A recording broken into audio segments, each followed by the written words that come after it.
Nah, saya lihat di situs kita, situs online oleh koordinator mata kuliah ini Pak Lutfi Jatmiko, itu ada membuat dua topik tentang penghinaan ini ya. Kalau tidak salah, kalau yang sekarang sesi 11 ini penghinaan umum, kemudian ada juga penghinaan khusus ya. Itu kalau tidak salah nanti di pertemuan sesi ke-13 kalau tidak salah. Nah, saudara sekalian, sebelum saya lanjut ke topik utamanya, kedengaran suara saya? Kedengaran, Pak? Oke. Sebagai pengantar singkat ingin saya sampaikan begini ya. Bahwa kita manusia ini oleh Aristoteles itu disebut sebagai makhluk sosial ya, atau zoon politikon. Nah, manusia disebut sebagai makhluk sosial karena manusia itu pada sifatnya dan secara alami dia hidup bersosial ya, bermasyarakat. Nah, tidak ada manusia yang tidak memerlukan, tidak ada seseorang pun yang tidak memerlukan orang lain gitu.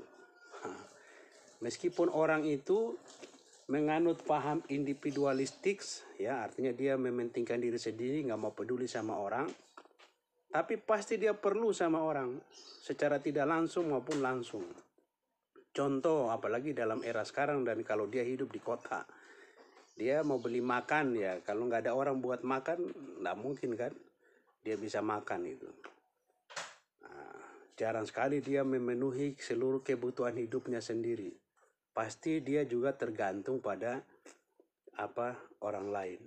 Nah, sebagai makhluk sosial itu ciri daripada manusia sebagai makhluk sosial. Nah, karena manusia itu hidup bermasyarakat, bersosialisasi. Nah, ada satu hal yang menjadi salah satu sifat manusia itu kan, dia selalu ingin menjaga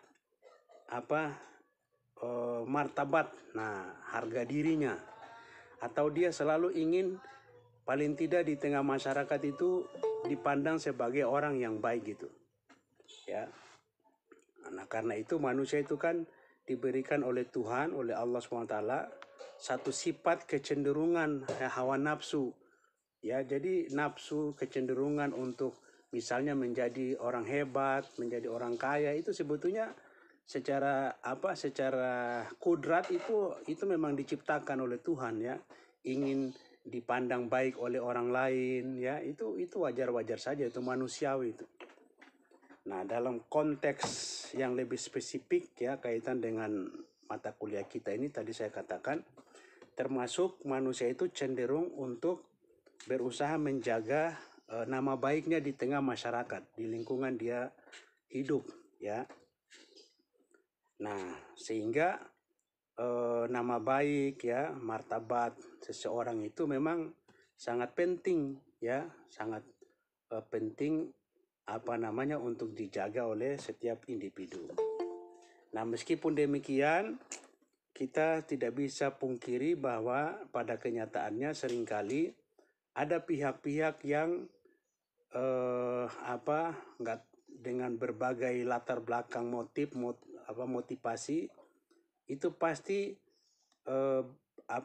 melakukan tindakan-tindakan atau perbuatan-perbuatan yang menyerang ya, atau merendahkan martabat antar sesama ya. Nah, yang lebih konkret yuridisnya itu lebih spesifik secara yuridis dikenal dengan istilah menghina. Nah, ya. Jadi tidak bisa dipungkiri bahwa tadi kecenderungan untuk menjaga nama baik tadi ya, ternyata seringkali dalam hidup sehari-hari itu ada juga ulah. Nah, sebagian orang yang menyerang, merongrong ya, atau menghina tadi harga diri seseorang. Nah, KUH pidana sebagai salah satu bentuk hukum ya, salah satu jenis hukum di antara hukum-hukum lain, itu salah satu fungsinya adalah untuk melindungi itu, ya, untuk melindungi kepentingan individu, ya, yang secara spesifik orang per orang dari tindakan-tindakan penghinaan, ya, perbuatan-perbuatan yang merendahkan harga diri martabat daripada setiap individu. Nah, untuk itu di KUH pidana itu ada pengaturan tentang tindak pidana penghinaan, ya. Nah, itu kira-kira sebagai kira-kira bisa dibilang landasan filosofisnya lah, kira-kira begitu, ya. Kenapa sih KUHP ini perlu mengatur pasal tentang penghinaan? Nah, kira-kira secara garis besar reasoning filosofisnya itu yang saya kemukakan tadi.